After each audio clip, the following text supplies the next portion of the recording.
So for me, this is a super special episode. Obviously, we are not on the farm in Portugal. These are the Chimanimani Mountains in the eastern Highlands of Zimbabwe, and this is where I grew up, in one of the most beautiful countries, I think, in all of Africa. And I'm so excited to show you around and tell you a little bit about what it was like to grow up here.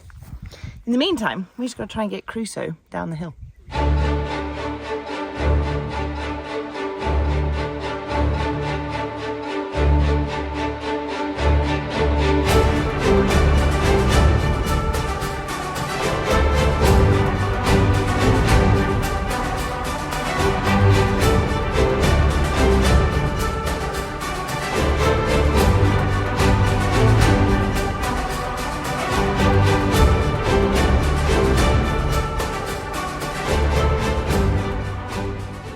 Are the Newbies, a family of explorers who've taken root in northern Portugal and are currently renovating a small abandoned farm into our dream off-grid homestead. I'm Tara, born and raised in Zimbabwe with a love for wild spaces that comes from a childhood growing up on a farm in Africa. This is John, who's had a life on the road, visiting 163 of the world's 193 countries and counting. Wow. And this is our son Crusoe, who loves nothing more than to help his dad on the farm. In his first year of life, he visited 4 continents and 24 countries and has just become a big brother.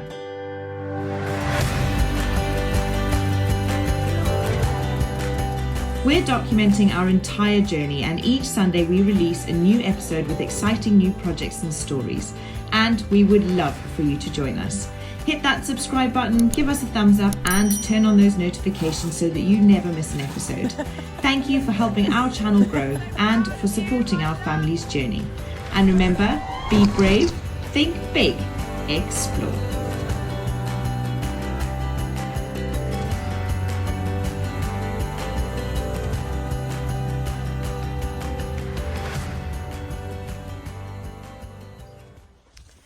So we've been off the farm a couple of weeks now, and it is amazing to kind of just have a break. It has been a very fast-paced couple of months as we tried to get everything done that we needed to do before the winter set in.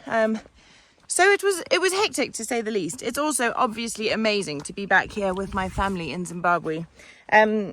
We get to come back probably once a year, so it's a really special time, and obviously with Christmas and Sawyer just being born, it was the perfect moment for us to come back and see everybody. So in this episode, I thought we would take you around a few of my favourite parts of Zimbabwe, the Eastern Highlands being one of them. This is where my grandparents have had a farm since the 1960s, and it is without question one of the most beautiful parts of the country. Sadly, because we've got 2 small children, we won't get to go into the actual mountains this time, but the views from up here are spectacular, and just being out in this incredible kind of wilderness and vista is so inspiring and so special.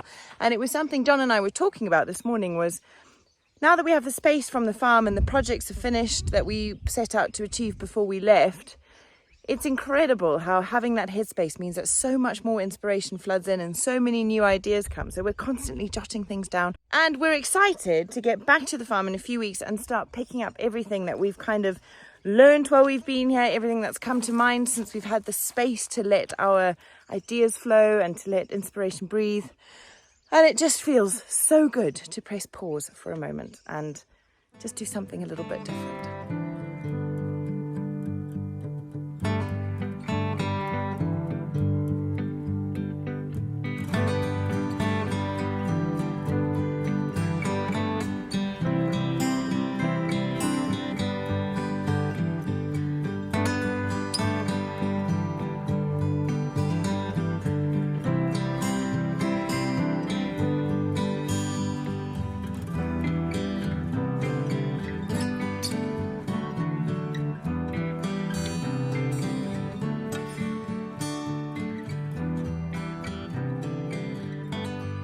John is threatening to ask me some tricky questions at the end of the video. I am. So make sure you stick around for that.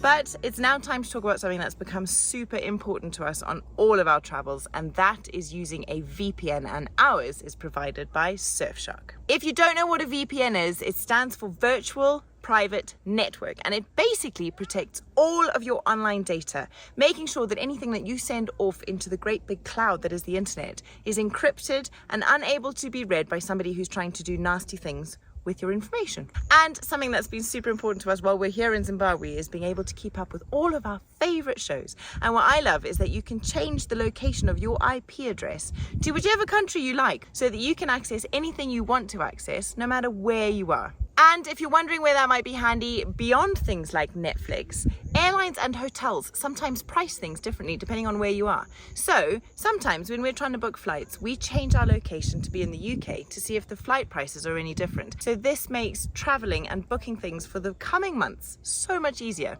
So thank you so much, Surfshark. I think a VPN is something everybody should be using. So click on the link in our description below and use our code NEWBIES for 83% off plus 3 free months. And Surfshark offers a 30-day money-back guarantee. We feel so much safer online. We love using it when we travel and couldn't recommend it enough. So right now we are sitting right on the eastern border of Zimbabwe. Marking this edge of the country is this enormous mountain range known as the Chimanimani Mountains. Now, isn't that a cool word? The Mozambique border is not far from where I'm standing. And this place has always been incredibly special for my entire family. My grandparents bought a farm here in the 1960s. It's now run by my uncle and my cousin, and it's absolutely beautiful, nestled in the foothills of the mountains and in the valleys below the Chimanimani Mountains, growing stone fruit and flowers for export. So we thought we'd take you for a quick walk down my favourite copy, dominated by granite boulders and these kind of stunted native masasa trees. And then we're going to hop in the car and drive across the country to Marondera, which is where I grew up. A small town about a 4.5–5 hour drive west of here.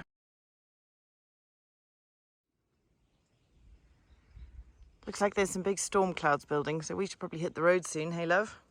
Yeah, I think so. It's nice to be out here in the wild, but that can be pretty hectic, so let's go.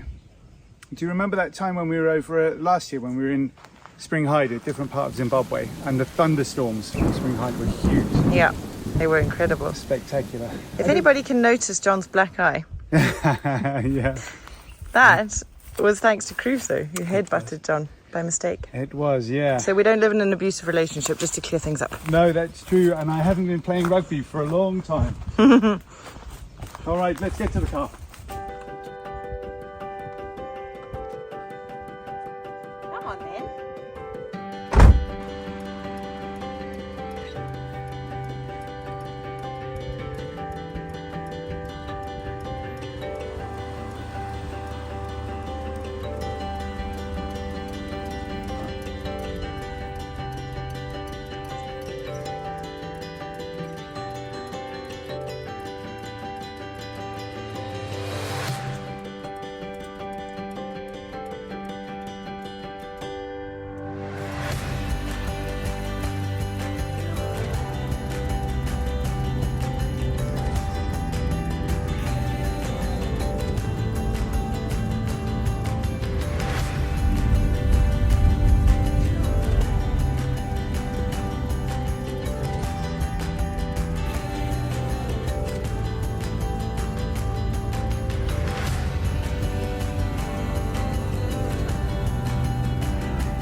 So the only town that we passed through on this journey from Chimanimani back to Marondera is a city called Mutare, which is the biggest city in the eastern part of Zimbabwe.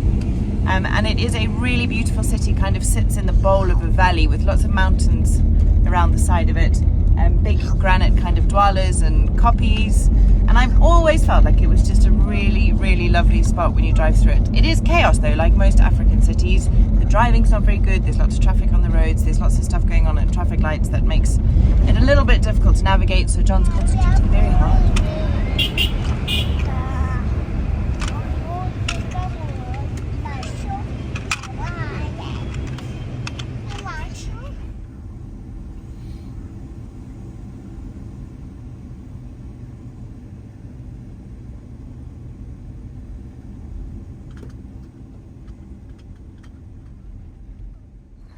Good morning, everybody, and after a fairly uneventful and quite beautiful drive from the Chimanimani Highlands yesterday, We've arrived here in Marondera, which is the town that Tara grew up in.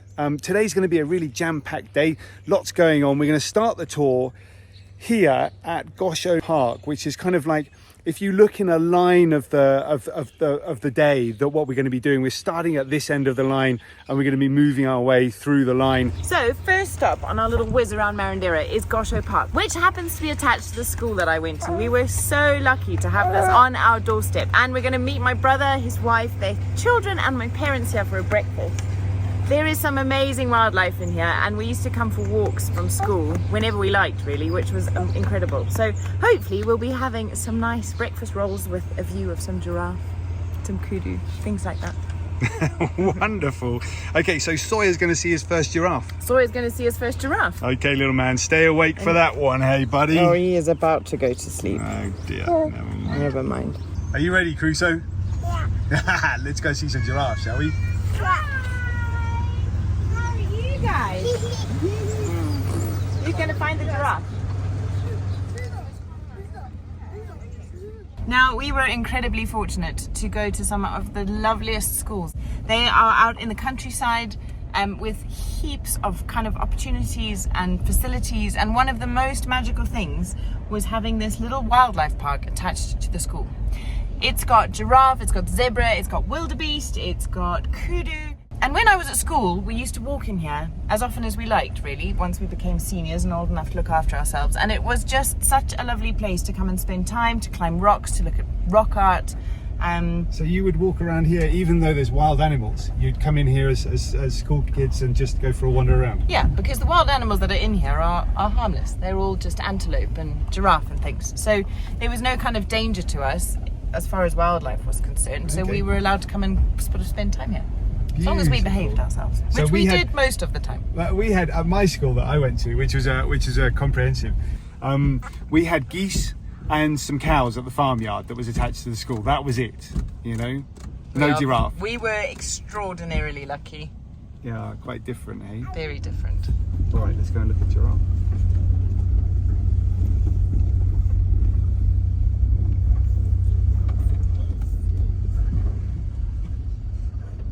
This is what growing up in Africa was all about. I grew up on a farm, so we were far away from cities, towns, roads, with other traffic. And I used to sit on my dad's lap and drive the car. And I'm sure most of you probably sat on your dad's lap and drove the car in places where it's completely safe to do so.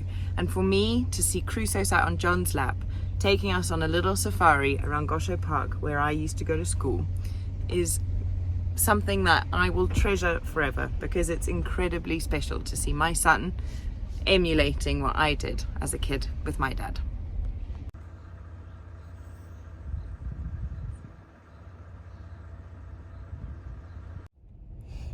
As we're driving around, I'm really reflecting on what an impact this had on my life. For my entire working life, until John and I started this project of our YouTube channel and things, I was working in the safari industry. And I think it would be missing something to not recognize what having this on our doorstep as children did for my kind of career choices. From a very young age, I always knew that I wanted to work in the bush and that I wanted to be engaging with Africa's wildlife as much as possible. And I was so fortunate to do that in the capacity I did. I worked as a safari camp manager in one of the most beautiful national parks in Zambia after I left university, and I did marketing for a really incredible Tanzanian safari company for many years before we set off on our own journey. And the experiences I had as a result were truly, I mean, they were $1 million experiences, unforgettable, and so privileged and fortunate. And this is kind of where it all began. So it's very special to be here, and it's really special to share it with you all. So thank you for being a part of it. And just like that, we've spotted the giraffe. No, it's a giraffe. It's a giraffe, buddy. Come on then, let's get a bit closer.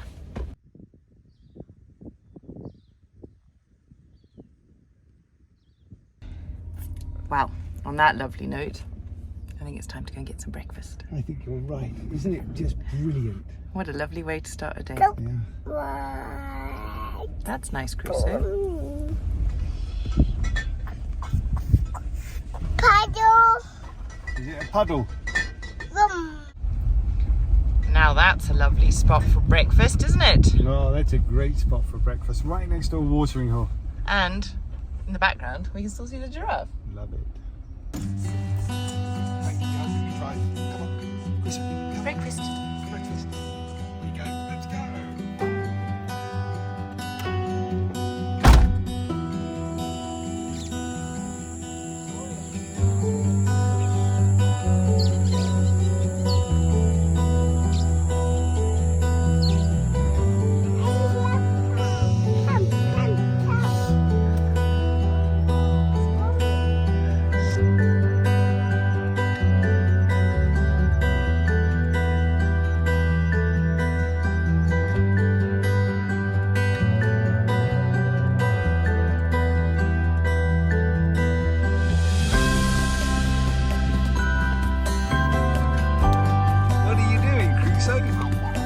Paddle, there's a big fun, isn't it?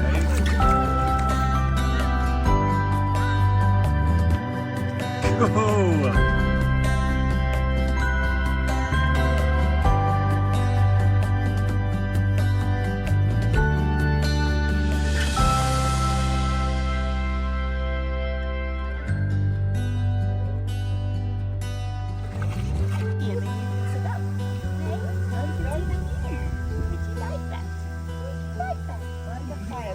Was it fun?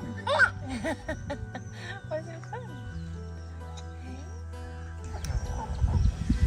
So, breakfast, full bellies. I think next stop, Marondera town. What do you reckon? Absolutely, yeah.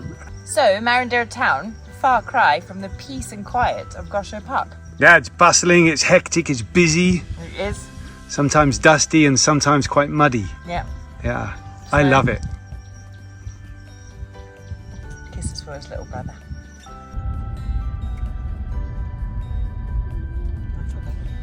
Okay, so Crusoe's back in his car chair. Everybody will be pleased to know that. And we are on the road to Marondera. Now, at the beginning of this episode, I said I wasn't going to be in this episode very much, but I'm feeling a bit left out at the moment. It's all about Tara. Sorry, darling. Yeah. Well, you're welcome to take over. Why don't you do the tour around Marondera? No. It has more. It has more memories and more moments for you than it does me. But I just wanted to say, as we drive to Marondera, which is just a few kilometres from Gosho Park, we've got a police roadblock up ahead here, and that'll be fun. Let's see whether we can get through it nice and easy. My first impressions of Marondera. Where?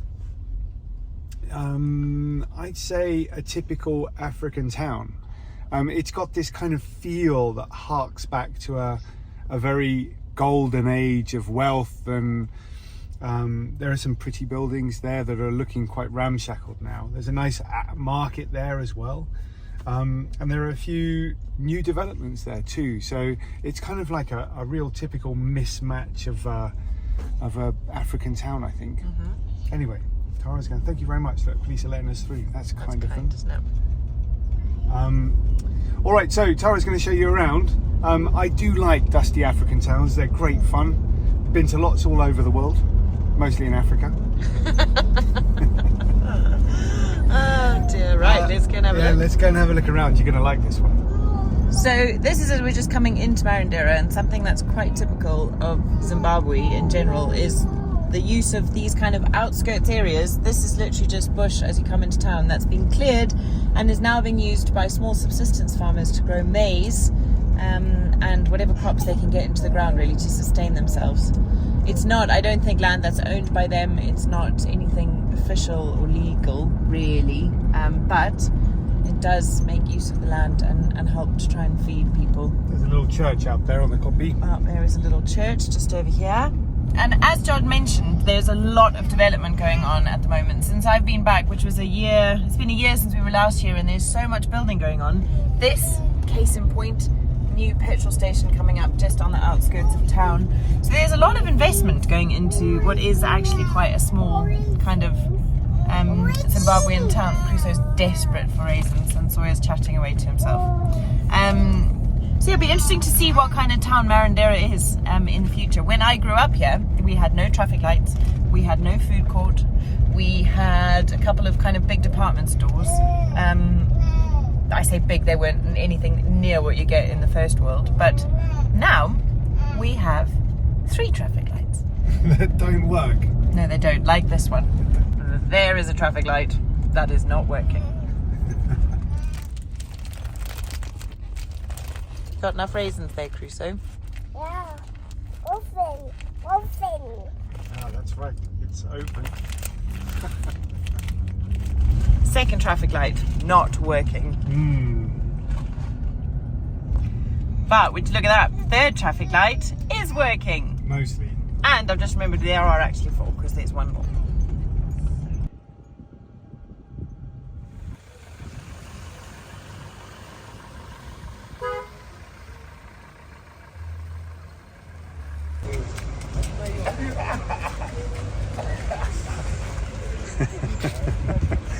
I don't know how long this is going to go on for, but anyway. Delighted. So this is kind of where my like central Marondera world existed. There are these amazing vendors here who've always been here selling bananas and fresh fruit and things. So, how are you doing? Yeah, good. Thanks very much. Mushe. Hey, Mushi. Sure. Yeah. We've got some mangoes, Mangoes. pineapples, Okay. watermelon, butternuts, coconuts, and then some green lilies and the watermelon. That looks great. Yum, yum. Sure. Okay. This is all fresh stuff, is it? Yeah, Sure. fresh. Very Brilliant. fresh. Coconut. Yeah. Butter, sweet, You are butter. here to provide fresh stuff here. Yeah. Okay, I would definitely rather buy from here than go into the Sure. supermarket. Too much. Thanks, boss. Too much. Okay. Too much in fact. Power dura man. Expensive. This has gone, this supermarket behind us has gone from being a TM, which was a local Zimbabwean supermarket, it's now a Spar, which is obviously a bit more international. All of these are farming shops, always have been farming shops, and there's various little like shops in amongst them. And just around the corner is the Marondera Hotel.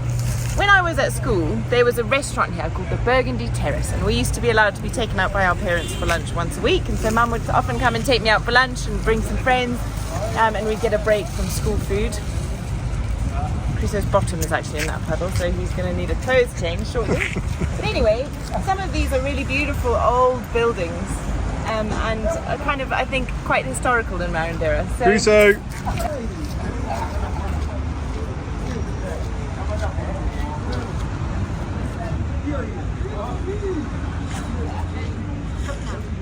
Come on, Crusoe, let's go.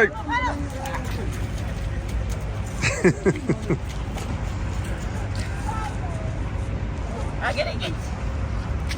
Catch, we're gonna see a digger. We're gonna see a digger.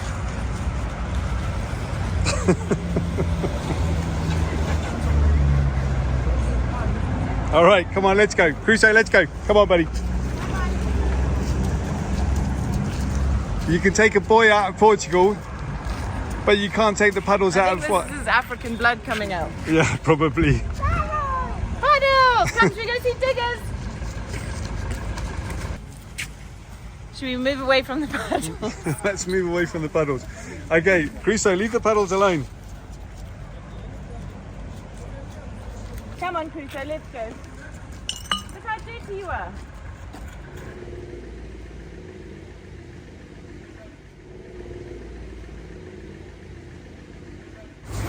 That's a very telling piece of street art, isn't it? A generator. Yeah, that's true. There are a lot of power cuts around at the moment. At the moment, we're probably getting about 2 to 4 hours of electricity a day. The main lake in the northern part of Zimbabwe, Lake Kariba, is at very low levels at the moment, so it's not pumping enough electricity to sustain the country. What that means is that for most of the day, people have very little electricity, and there's a joke that goes around that says that the new national anthem of Zimbabwe is the rumble of a generator. Love it. So Marondera has always been a big hub for a farming community, and over previous decades that's obviously something that's been in decline if you know anything about Zimbabwe's history or what's been going on here politically and economically. So it means that Marondera is looking a little bit ramshackle and a little bit run down. But there is heaps of investment coming into this town in all different kind of shapes and sizes. There's new shopping malls being built, there's new petrol stations being built, and I'm sure when we come back in a couple of years it's going to be a very different place. And there's now a food court. There was never a food court when I was here. So my family used to be in farming. My dad was a tobacco farmer when I was growing up. He then went in to grow vegetables, and the company he worked for used to export produce to Tesco's and Sainsbury's daily from a farm just outside of Marondera. So that's pretty cool. If you've ever eaten peas from Tesco's or Sainsbury's, maybe they were grown by my dad.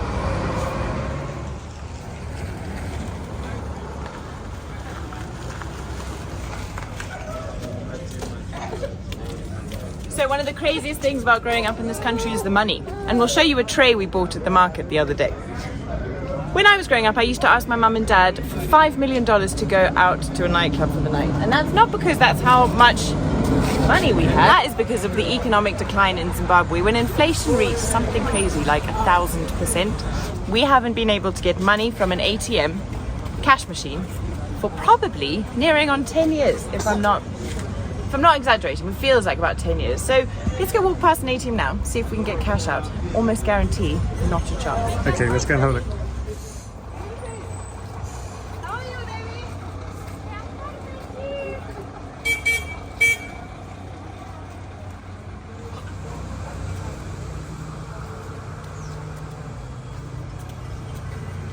I think that means no.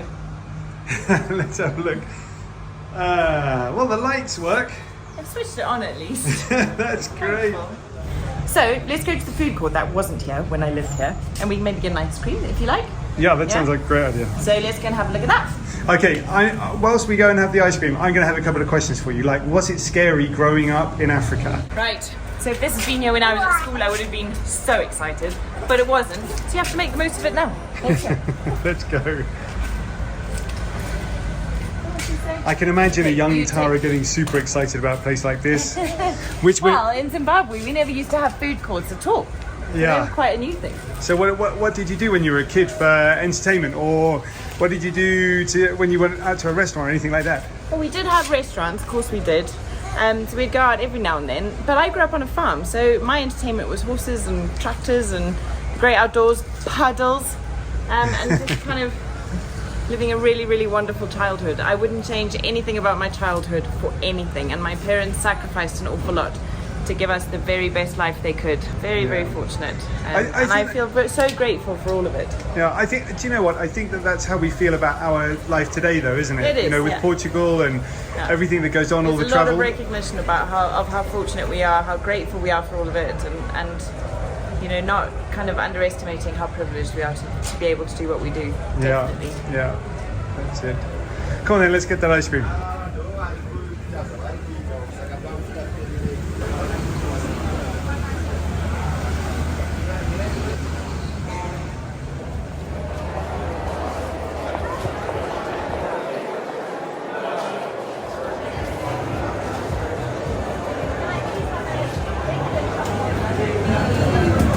We have always had ice cream shops in Zimbabwe, and they've always had really nice like sprinkles and stuff. And I remember really feeling the economic crisis as a child in Zimbabwe when they stopped having my favorite topping, which was like a crushed up honeycomb and the nuts. They stopped having nuts. Oh wow, look at that. That's coming to me. That's yours. Thank you very much, my darling.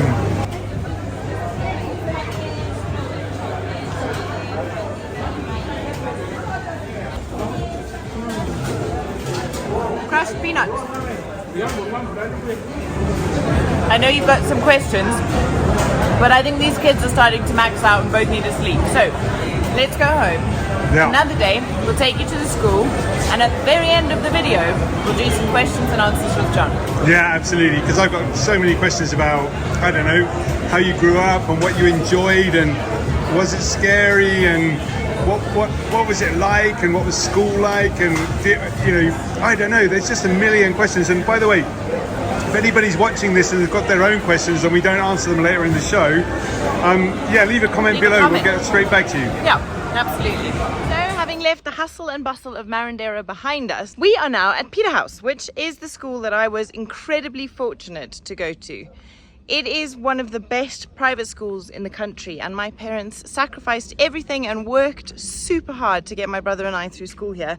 And we are forever grateful that they did, because it's really set us up for life and just I mean, we were just so fortunate to go here. So show you a little bit of the school, and I think John's got some burning questions he's been longing to ask about what it was like to grow up in Africa. To be honest, for me it just all feels quite normal, so I'll do my best to answer them in a way that's interesting for you guys. And I really hope, because I've been a little bit kind of uncomfortable filming this video at times, that it hasn't come across as some kind of narcissistic ode to Tara, because that's not our intention at all. This has been a very special place to grow up, a very unique place to grow up, and we hope that by sharing it, it's just made for a little bit of an interesting Sunday for you. So let's go and have a look around the school. In other news, you'll all be pleased to hear that Crusoe was gifted his very own plastic tool set for Christmas. So hopefully John's tape measures are now safer. Good job, buddy. Don't forget your screwdriver.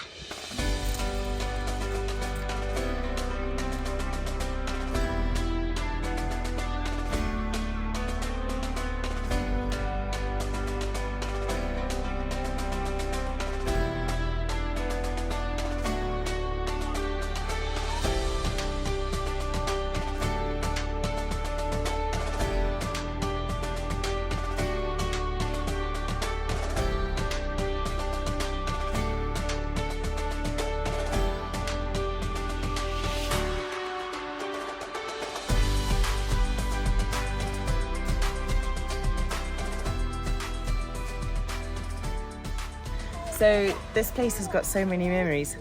That train.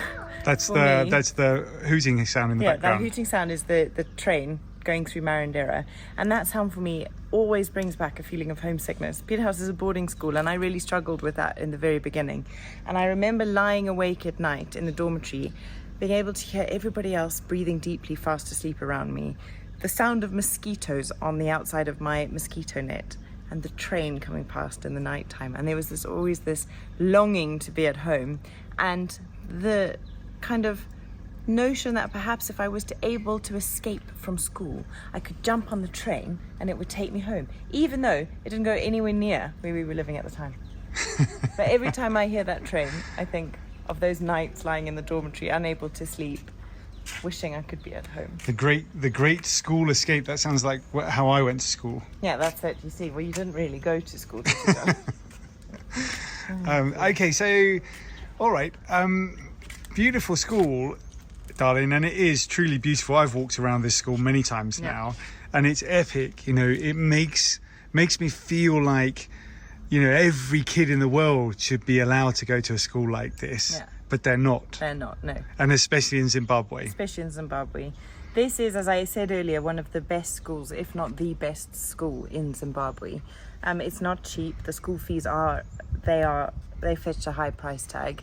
And we were incredibly privileged to be able to come here. And like I said earlier, it's something that I'll be eternally grateful to my parents for working so hard to put us through Peterhouse and to make sure that we could stay here for the entirety of our education. And now as parents, John and I are talking about it a lot, and the education of our children, and also realizing how important that is and trying to figure out what we will do with our own kids, and recognizing how much of a financial burden that can be if you choose to go down the route of a private school. And my parents arguably sacrificed their entire financial earnings in order to put us through school.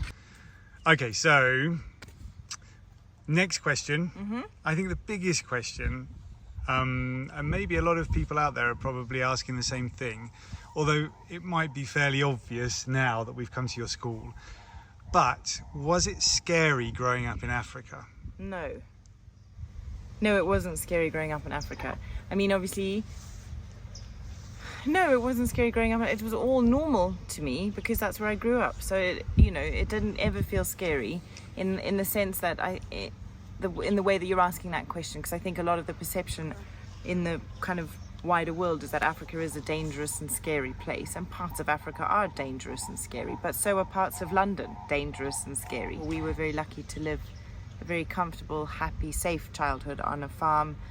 We went to very lovely schools, and we lived a very privileged life here, and it wasn't scary up until the point where the Zimbabwe went through a period of huge change just after the year 2000. That was a scary time to grow up here. I was a teenager then, and at high school, and I remember leaving home on leaving home on a Monday morning and coming to school, not sure if the farm would still be where I called home by the weekend, because it could all disappear in a heartbeat. And that was really disconcerting. But what these schools gave for us at that point was a safe haven from the chaos of the country. Good answer, because it's such a complex country, Zimbabwe, isn't it? Maybe more complex than a lot of other countries in Africa. Okay, so cool question. What was your favourite subject at school? Biology. What? English literature. What? Yeah. Really? I didn't know either of those. Okay, why biology? Because I liked science. I was good at science. Okay, because you were good at Literature it. made me think. I didn't know that. Okay, and hobbies? Rowing. Rowing. Not really a hobby. Sports. Sports, yeah. Yeah. Well, you were a good rower, weren't you? I was an all right rower. Yeah. I was the worst of the first team, if that makes sense. Okay. So, maybe the last question. Would you like Crusoe and Sawyer to go to school here?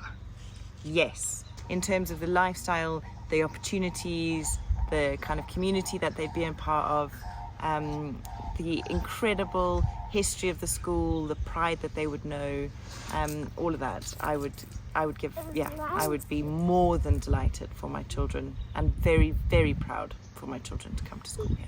Well, darling, I think we're going to have to make a few more YouTube videos. Okay, final question. I thought that was the final question. Was it? Yeah. Okay, that's it then, folks. Please remember. Final question. Have you subscribed? Yeah, no. Hit the thumbs up if you enjoyed the video. Subscribe if you haven't already.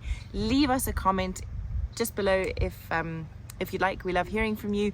If the Surfshark VPN is something that you would find useful and that you'd like to use, also remember that link is in our description. They are handy We're things. finding it super cool. So please do click on that link and check it out. And I guess we'll see you next week from the farm. Yeah, Happy New Year, everybody. Happy New Year, guys. Let's hope 2023 is the best one yet. Well done, Crusoe. All right, folks, thanks for being here. Thanks for being a part of it. We're excited for the new year with you all. Loads of projects It coming means up. the world to us, and we'll speak to you soon. And we'll see you on Sunday. We'll see you next week. See you next Sunday. See you next week. Cheers. Bye.